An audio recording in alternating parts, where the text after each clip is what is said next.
Suatu pagi yang cerah di kota Silver Spring, kita diperlihatkan pada seorang pria bernama Terry Richmond yang sedang santai mengayuh sepedanya menuju gedung pengadilan. Ia datang ke kota itu dengan satu tujuan, yaitu membayar uang jaminan untuk membebaskan sepupunya yang sedang ditahan. Namun siapa sangka perjalanan yang awalnya tenang justru berubah menjadi hari sial baginya. Sebuah mobil polisi tiba-tiba melaju dari belakang dan menyerempet sepeda Richmond hingga ia terjungkal ke aspal. Dua polisi langsung keluar sambil menodongkan pistol, sehingga Richmond yang belum sempat memahami apa yang terjadi langsung diborgol dan digeledah. Dari pemeriksaan itu, mereka menemukan uang tunai dalam jumlah besar di dalam tasnya. Kedua polisi tersebut langsung mencurigai uang itu sebagai hasil transaksi ilegal. Richmond mencoba menjelaskan bahwa uang tersebut diperoleh secara sah dan akan digunakan untuk membayar jaminan sepupunya. Akan tetapi, penjelasan itu tidak membuat mereka berubah pikiran dan menyita uang tersebut. Jika ingin mendapatkannya kembali, Richmond harus membuktikan bahwa uang tersebut memang legal. You're gonna get a letter in the mail saying you're being sued for this money. Meantime, you're gonna get some paperwork in the next 30 days. Merasa tidak punya pilihan lain, Richmond akhirnya melanjutkan perjalanan ke gedung pengadilan hanya dengan membawa surat penyitaan. Sesampainya di sana, ia menemui Elliot, petugas yang menangani administrasi penebusan. Di sana, Richmond menceritakan bagaimana uang untuk membayar sepupunya baru saja diambil polisi. Sayangnya, Elliot tidak bisa membantu tanpa ada uang pembebas. Karena jam kerjanya sudah selesai, Elliot pun meninggalkan Richmond yang kini semakin kebingungan.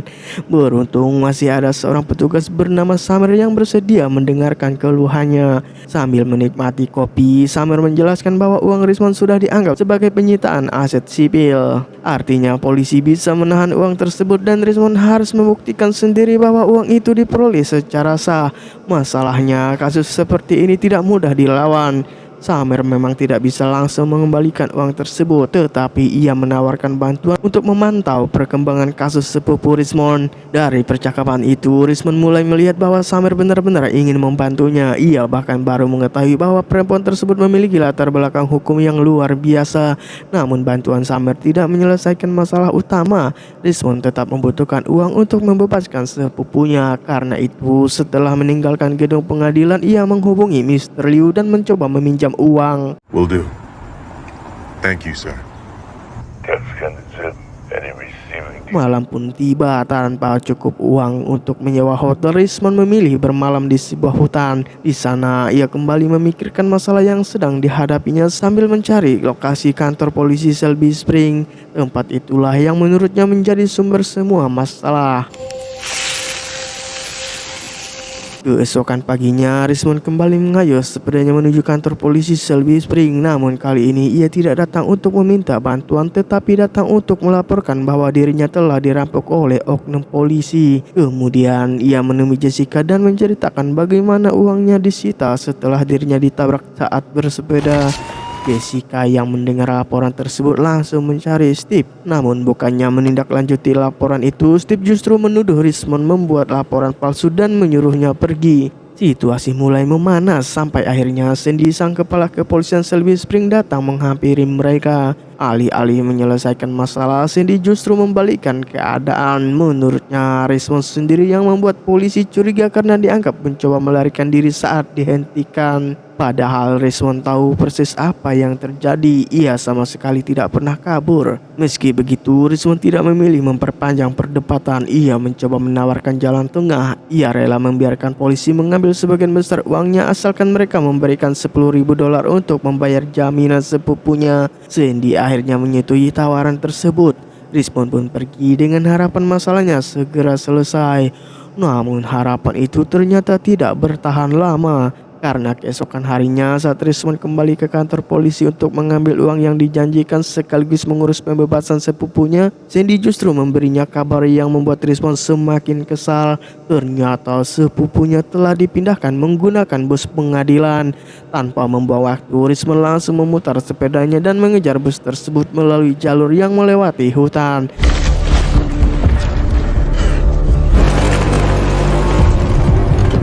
Setelah menyusuri jalan pintas, Richmond akhirnya berhasil mengejar kendaraan yang membawa sepupunya. Ia senang keadaan pria itu baik-baik saja dan berjanji akan segera membebaskannya. Setelah itu, Rismond kembali menghubungi Mr. Liu untuk memastikan pinjaman yang sebelumnya ia minta. Namun kabar yang diterimanya jauh dari harapan. Pinjaman tersebut gagal sebab para polisi mendatangi tempat Mr. Liu setelah berhasil melacak keberadaannya dan menyita beberapa uang Mr. Liu. Kini Rismond benar-benar kehilangan jalan keluar. Uangnya telah disita serta pinjaman yang diharapkan juga gagal. Sementara waktu untuk membayar jaminan sepupunya semakin dekat.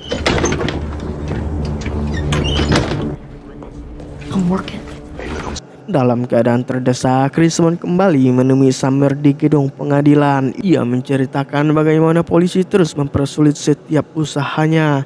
Summer hanya bisa mendengarkan. Namun dari semua yang diceritakan Rismond, ada satu hal yang mulai membuatnya curiga. Penahanan sepupu Rismond terasa tidak masuk akal. Pria itu sebenarnya hanya melakukan pelanggaran ringan, tetapi polisi memperlakukannya seolah-olah ia adalah penjahat berbahaya. Dan semakin Summer melihat kasus tersebut, semakin jelas bahwa ada sesuatu yang tidak beres di balik sistem hukum Shelby Spring. Sementara Rismond masih berusaha mencari jalan untuk membebaskan sepupunya, para polisi di Shelby Spring juga mulai mencari tahu siapa sebenarnya pria yang terus menekan mereka. Dari pemeriksaan latar belakang, mereka akhirnya menemukan sesuatu yang cukup mengejutkan. Di balik sikap Rismond yang tenang, ternyata ia memiliki masa lalu sebagai mantan marinir dengan pengalaman melatih kemampuan tempur. Namun ada satu hal yang membuat Sandy dan Steve merasa tidak terlalu khawatir. Rismond memang pernah menjadi bagian dari militer, tetapi ia tidak memiliki catatan pernah terjun langsung ke medan perang. Bagi mereka, informasi itu sudah cukup untuk membuat Rismond terlihat bukan sebagai ancaman besar.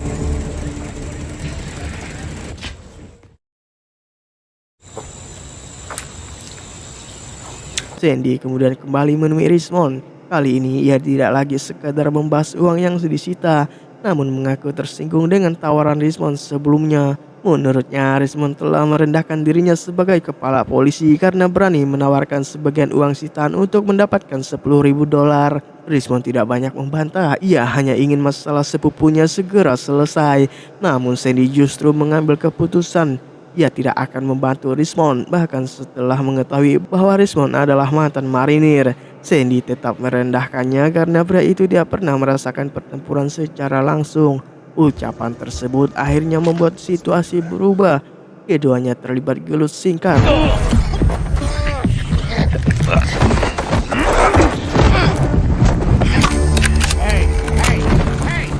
Rismond kemudian dengan tenang mengambil alih keadaan dan membawa Sandy masuk ke kantor polisi. Di dalam, ia memerintahkan Jessica untuk memborgol Sandy dan Steve, lalu membawanya menuju ruang penyimpanan. Di balik pintu tersebut ternyata tersimpan berbagai barang sitaan termasuk perlengkapan dan senjata. Rismond mengambil sebagian uang miliknya yang dibutuhkan untuk membayar jaminan sepupunya.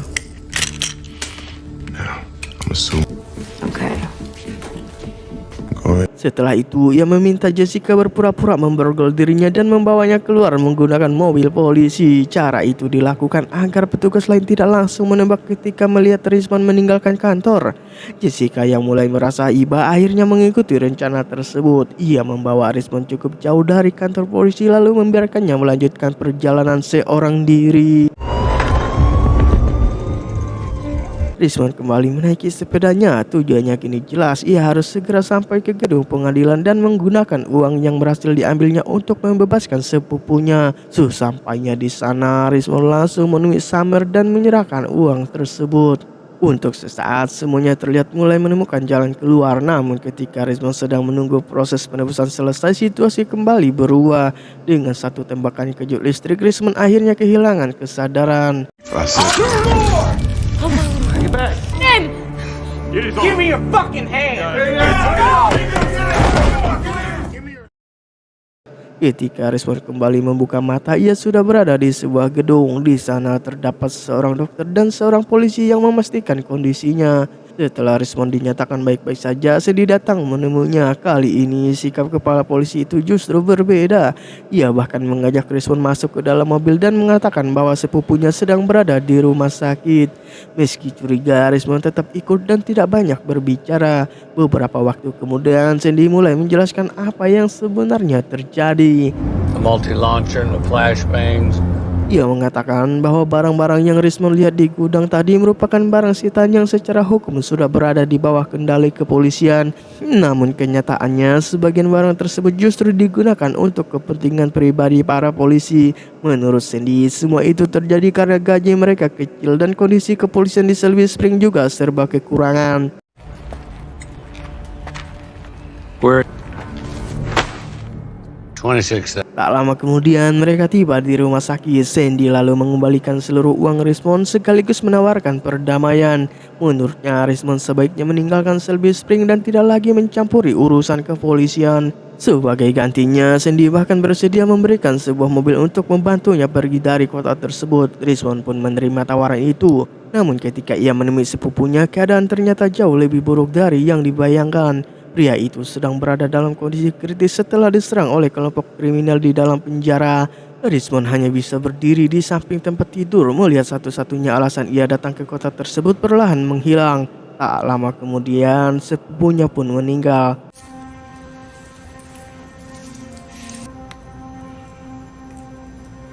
Kali ini Rismond benar-benar kehilangan alasan untuk tetap tinggal. Setelah meninggalkan rumah sakit, ia dijemput oleh Summer yang kemudian mengantarkannya pergi dari Silver Spring. Dalam perjalanan, Summer justru mengungkapkan kecurigaan yang selama ini mulai ia rasakan. Menurutnya, penahanan terhadap sepupu Rismond kemungkinan besar bukan sebuah kebetulan. Namun Rismond sudah terlalu lelah dengan semua masalah, sehingga setelah kehilangan sepupunya, ia merasa tidak ada lagi yang bisa diperjuangkan. You didn't get this out. Yeah, well. Text me something profound. Rismond kemudian mendatangi penjual mobil untuk mengambil kendaraan yang dijanjikan Sandy. Ia mengira semua masalahnya akan berakhir setelah meninggalkan kota itu. Tetapi malam itu sesuatu terjadi kepada Summer. Saat sedang tidur di rumahnya, seseorang diam-diam masuk lalu menyuntikkan sebuah zat terlarang ke dalam tubuh Summer hingga kondisinya melemah. Dalam keadaan panik, Summer berhasil menghubungi Rismond. Mendengar suaranya yang semakin lemah, Rismond pun langsung kembali.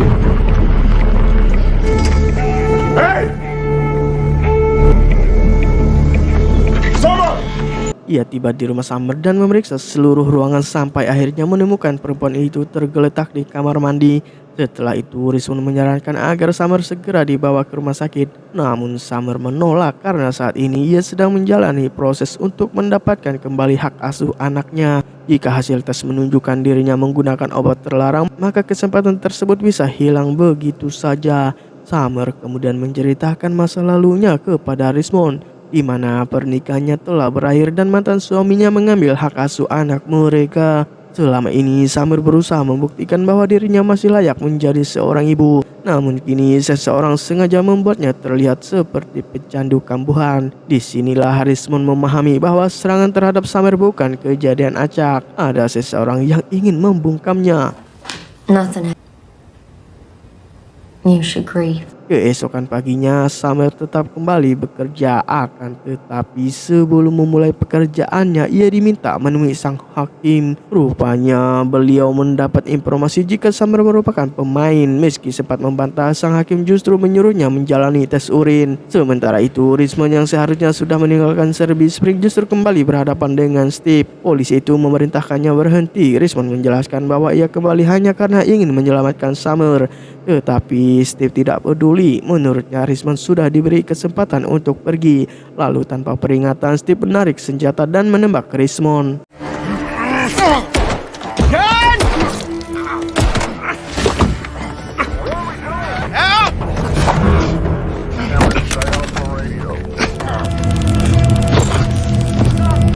Setelah berhasil kabur, Rismond kemudian meninggalkan mobilnya di bawah sebuah jembatan dan melanjutkan perjalanan dengan berjalan kaki sambil menghubungi Summer. Ia juga memberi alamat tempat dirinya bersembunyi kepada Summer. Malam harinya, Summer pun pergi ke sebuah restoran Cina milik Mr. Liu, orang yang sebelumnya dikenal oleh Rismond. Ia datang karena ingin menemukan Rismond dan membicarakan semua kecurigaan yang mulai terbentuk di kepalanya. Namun sebelum bertemu Rismond, Summer dibawa ke sebuah ruangan di belakang restoran. Di sana ia akhirnya menemukan pria yang dicarinya. Rismond ternyata sedang dirawat akibat luka tembak yang diterimanya dari Steve. Gauze or the sponge, so. Sorry, I would have driven faster. They had quick clock. Setelah kondisinya cukup stabil, mereka berdua mulai membicarakan apa yang sebenarnya terjadi di Silver Spring. Rismond merasa heran jika polisi memang menganggap dirinya sebagai ancaman, mengapa mereka tidak mengerahkan seluruh pasukan untuk menangkapnya. Summer kemudian mengungkapkan dugaan yang jauh lebih mengkhawatirkan. Menurutnya, para polisi memang sengaja menjaga kasus ini agar tidak keluar dari Shelby Spring. Dengan begitu, mereka bisa terus menjalankan praktik ilegal tanpa menarik perhatian dari pihak luar. Mereka bisa menyita uang warga, memanipulasi kasus, bahkan menjebak orang-orang yang dianggap mengganggu kepentingan mereka. Rismond pun mulai melihat hubungan antara semua kejadian yang dialaminya. Uang yang disita, sepupunya ditahan, Summer dijebak, dan sekarang mereka berusaha menutup semua jejak. Kalau ingin membuktikan semuanya, mereka membutuhkan bukti yang tidak bisa dibantah. Summer kemudian teringat pada rekaman yang masih tersimpan di gedung pengadilan. Mungkin di sanalah terdapat bukti mengenai apa yang sebenarnya terjadi kepada sepupu Rismond.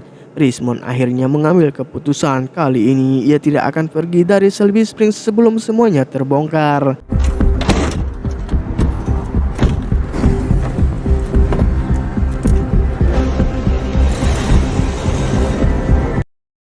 Mereka kemudian mendatangi Elliot, namun ketika ditanya mengenai keterlibatannya dengan para polisi, Elliot memilih bungkam. Ia bahkan meminta Rismond dan Summer menghentikan penyelidikan sebelum keadaan terjadi semakin berbahaya. Tetapi sebelum mereka pergi, Elliot akhirnya memberikan sebuah petunjuk. Ada bukti yang bisa digunakan untuk menjerat para polisi tersebut. Mendengar itu, Rismond dan Summer langsung bergerak menuju rumah seorang jaksa yang diyakini mengetahui lebih banyak tentang kasus tersebut.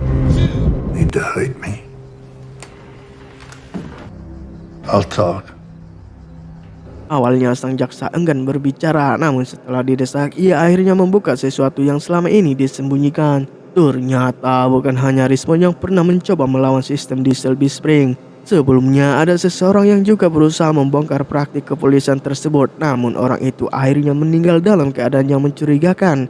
Sang jaksa kemudian menjelaskan bahwa kondisi kota yang buruk telah membuat kepolisian Shelby Spring mengalami masalah keuangan. Alih-alih memperbaiki keadaan, sejumlah polisi justru memilih mencari keuntungan dengan cara ilegal. Mereka memanipulasi berbagai kasus agar tetap berada dalam kendali mereka. Dengan begitu, tidak banyak pihak luar yang mengetahui apa yang sebenarnya terjadi. Summer langsung menyadari satu hal, kalau semua bukti memang sengaja disembunyikan, kemungkinan rekaman penting masih tersimpan di sistem pengadilan.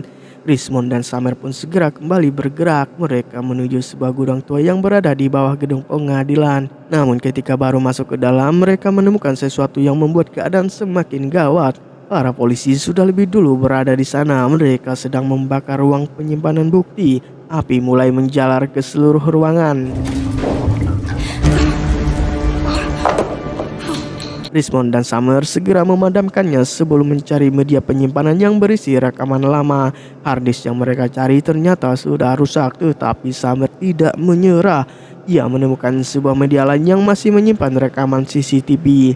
Jika dugaan mereka benar, rekaman tersebut bisa menjadi bukti yang mengungkap apa yang terjadi kepada sepupu Rismond. Mereka segera mengambilnya dan meninggalkan tempat itu. Namun sebelum pergi, Summer tiba-tiba teringat sesuatu. Ia masih harus mengambil hasil tes urin yang sangat menentukan masa depan hak asuh anaknya. Keputusan untuk kembali ke gedung pengadilan ternyata menjadi kesalahan besar. Begitu tiba di sana, Summer langsung diketahui oleh para polisi. Ia ditangkap dan diseret menuju sebuah mobil. Rismond yang melihat kejadian itu tidak mungkin diam. Ia langsung mengikuti kendaraan tersebut dan kali ini Rismond tidak bisa lagi bernegosiasi.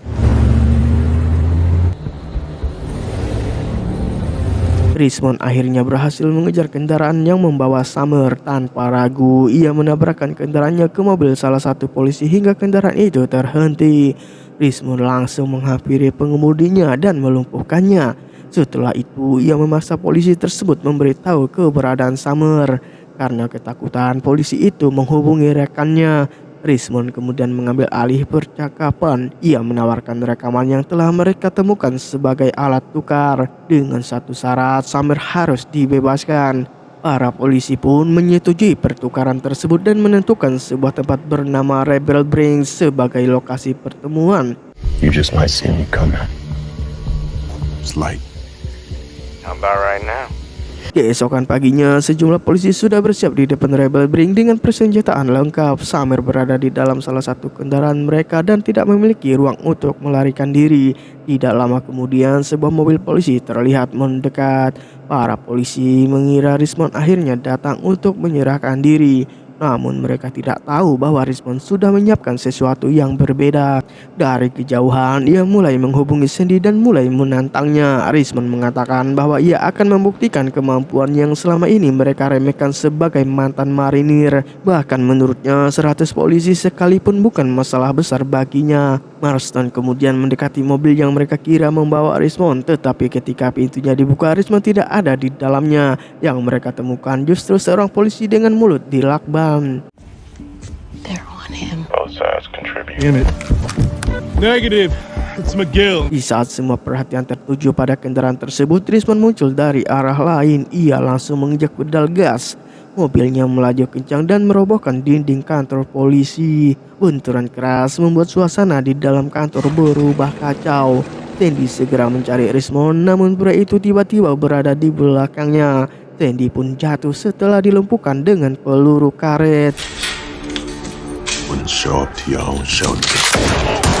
Bersamaan dengan itu pula, Jessica muncul dan menodongkan pistol ke arah Rismond. Mengetahui Jessica polisi baik, Rismond mengajaknya bekerja sama. Di tengah kekacauan itu, Rismond meminta Jessica membawa Summer keluar dari kendaraan. Ia juga menitipkan rekaman bukti kepadanya. Namun sebelum pergi, Rismond memberikan peringatan keras kepada Sandy dan anak buahnya jika mereka tetap menyakiti Summer, seluruh uang sitaan yang selama ini mereka kumpulkan akan dibakar. Setelah itu, Rismond menuju ruang penyimpanan dan mengambil berbagai senjata yang ada di sana. Ia tahu polisi di luar sudah mengepung kantor dan pertarungan besar tinggal menunggu waktu. Tetapi ketika Rismond bersiap menghadapi mereka, Jessica tiba-tiba mengarahkan pistol kepadanya. Perempuan yang sebelumnya sempat membantunya kini justru meminta Rismond menyerahkan diri. Situasi semakin buruk ketika Steve mengambil rekaman yang diberikan Jessica dan menghancurkannya. Kemudian ia mengungkapkan sesuatu yang membuat Rismond semakin panik. Kondisi Summer ternyata sudah sangat parah. Para polisi sengaja memasukkan zat terlarang dalam dosis berlebih ke dalam tubuhnya. Jika tidak segera ditangani, Summer bisa saja meninggal. Steve kemudian mengangkat senjatanya dan bersiap mengakhiri semuanya. Tetapi sebelum peluru ditembakkan, Marston tiba-tiba berdiri di antara mereka. Ia menolak membiarkan Steve membunuh Rismond, sebab tindakan itu tidak pernah menjadi bagian dari rencana mereka. Ketegangan pun pecah. Sandy muncul dan langsung menembak kaki Marston.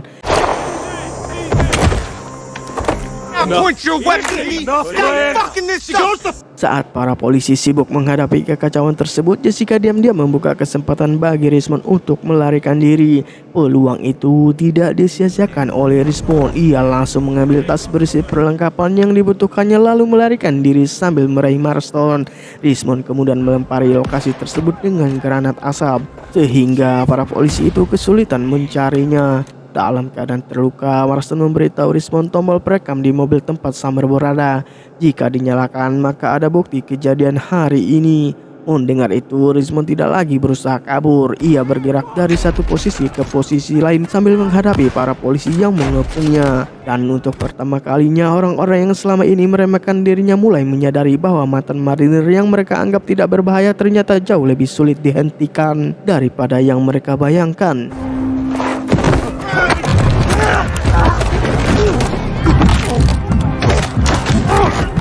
Rismond akhirnya berhasil mendekati Summer yang terbaring di kursi penumpang mobil patroli. Sebelum kabur, Rismond menekan tombol perekam mobil tersebut yang tepat langsung merekam Sandy. Ia kemudian mengendarai mobil tersebut dan menjemput Marston. Setelahnya mereka pun melarikan diri. Sementara itu, Sandy memerintahkan seluruh polisi yang ada untuk mengejar. Ia tidak ingin Rismond lolos bersama bukti yang bisa menghancurkan seluruh jaringan mereka. Rismond pun menancap gas, namun seorang polisi bergelantungan di samping pintu pengemudi dan berusaha mencekik Rismond.